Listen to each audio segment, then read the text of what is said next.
warahmatullahi wabarakatuh. Yang terhormat Bapak Mutarom SPD MPDI selaku dosen pembimbing mata kuliah Psikologi Pendidikan dan teman-teman PO3 yang saya sayangi.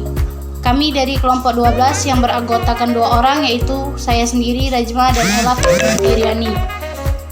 Kami di sini akan membahas tentang diagnosa kesulitan belajar anak.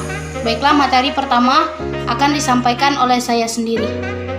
A. Konsep dasar diagnosis kesulitan belajar. A. Pengertian diagnosis. Diagnosis merupakan istilah teknis atau terminologi yang kita dapatkan dari bidang medis. Dan menurut Abin, diagnosis kesulitan belajar adalah suatu proses upaya untuk memahami jenis dan karakteristik serta latar belakang kesulitan belajar dengan menghimpun dan mempergunakan berbagai data atau informasi selengkap dan seobjektif mungkin sehingga memungkinkan untuk mengambil kesimpulan dan keputusan serta mencari alternatif kemungkinan pemecahannya. Sedangkan menurut Tondik, diagnosis dapat diartikan sebagai upaya atau proses menentukan kelemahan atau penyakit, studi yang seksama terhadap fakta tentang suatu hal, dan keputusan yang dicapai serta dilakukan suatu studi yang seksama atau gejala-gejala atau fakta tentang suatu hal. Dan menurut Bruton, ada 3 siswa dikatakan gagal apabila dalam batas waktu tertentu yang bersangkutan tidak mencapai ukuran tingkat keberhasilan atau penguasaan minimal dalam pelajaran tertentu. Yang kedua, siswa dikatakan gagal apabila dalam batas waktu tertentu yang bersangkutan tidak dapat mengerjakan atau mencapai prestasi yang semestinya. Dan yang ketiga, siswa dikatakan gagal kalau yang bersangkutan tidak dapat mewujudkan tugas-tugas perkembangan termasuk penyesuaian sosial sesuai dengan pola organismenya. Ciri-ciri siswa yang mengalami kesulitan belajar: pertama, menunjukkan prestasi yang rendah. Yang kedua, hasil yang dicapai tidak seimbang.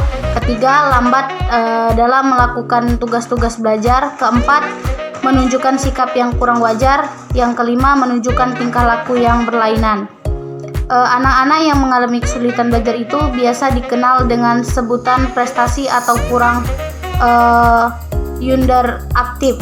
Anak ini terdorong memiliki IQ tinggi tetapi prestasinya belajar rendah di bawah rata-rata kelas. Secara potensial, mereka yang IQ-nya tinggi memiliki prestasi yang tinggi pula. Tetapi anak yang mengalami kesulitan belajar ini berkaitan dengan aspek motivasi, minat, sikap, kebiasaan, pola-pola pendidikan yang diterima dari keluarganya. Untuk mengadakan penyelidikan antara lain kita melakukan observasi,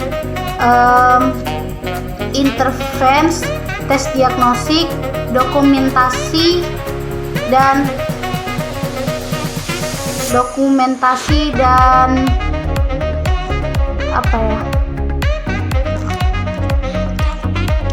B. Mengidentifikasi kasus belajar. Pertama, menandai siswa yang diduga mengalami kesulitan.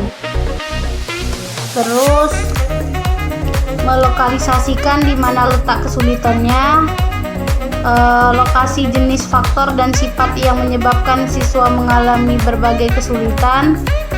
Terus, perkiraan kemungkinan bantuan untuk anak yang gagal dalam melakukan pembelajaran dan penetapan kemungkinan cara mengatasinya. Terima kasih. Itulah materi dari saya. Assalamualaikum warahmatullahi wabarakatuh. Saya Ella Fitri Dwi Riani, NIM 2010210003. Baiklah, di sini saya akan melanjutkan materi dari saudari Rajma, yaitu C. Tujuan layanan diagnostik. Setiap kegiatan yang dilakukan mempunyai tujuan yang baik yang ingin dicapai. Dilakukan baik secara langsung maupun tidak langsung. Begitu pula dengan kegiatan ini, pelaksanaan kegiatan diagnosis kesulitan belajar melibatkan guru dan siswa. Maka tujuan yang ingin dicapai juga berbeda antara siswa dan guru. Yang pertama yaitu siswa. Tujuan yang hendak dicapai setelah pelaksanaan kegiatan diagnosis kesulitan belajar ini bagi siswa adalah: yang pertama yaitu siswa memahami dan mengetahui kekeliruannya. Yang kedua yaitu siswa memperbaiki kesalahannya. Yang ketiga yaitu siswa dapat memilih cara atau metode untuk memperbaiki kesalahannya. Yang keempat yaitu siswa dapat memilih cara atau metode untuk memperbaiki kesalahannya. Yang terakhir yaitu siswa dapat meningkatkan prestasi belajarnya. Yang kedua yaitu guru. Adapun tujuan pelaksanaan kegiatan diagnosis kesulitan belajar bagi guru adalah: yang pertama, guru mengetahui kelemahan dalam proses belajar mengajar. Yang kedua yaitu guru dapat memperbaiki kelemahannya tersebut. Yang ketiga yaitu guru dapat memberikan layanan yang optimal kepada siswa sesuai dengan keadaan diri siswa. Perkembangan siswa dapat terlaksana dengan baik.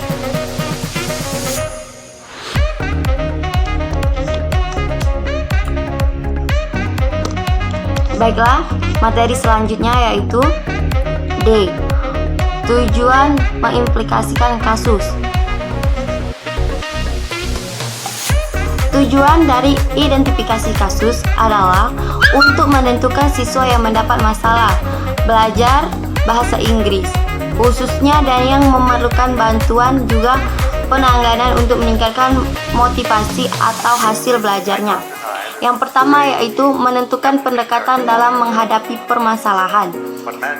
Melihat masalah yang berkaitan dengan kurangnya motivasi siswa dalam mengikuti belajar atau belajar di kelas, maka dapat dilakukan beberapa pendekatan sebagai berikut.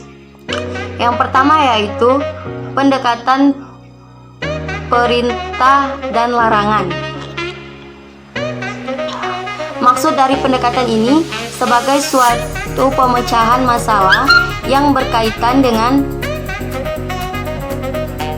rendahnya motivasi untuk berprestasi adalah memberikan atau menghapus sebuah pelajaran. Hendaknya seorang guru mampu melakukan perintah kepada siswa tersebut. Yang kedua yaitu pendekatan pemberian motivasi. Penerapan pendekatan jenis ini maksudnya adalah setiap diri seorang siswa sebenarnya terhadap berbagai potensi yang antara satu dengan yang lainnya tidak sama seperti yang dikenal, yaitu dengan kecerdasan menjemu. Melalui pendekatan motivasi inilah dapat digunakan untuk mengungkapkan setiap potensi tersebut bagi anak. Sekian, terima kasih. Itulah presentasi dari kelompok kami. Jika ada kesalahan kami mohon maaf dan pada Allah kami mohon ampun. Akhir kata, wabillahi taufiq wal hidayah. Wassalamualaikum warahmatullahi wabarakatuh.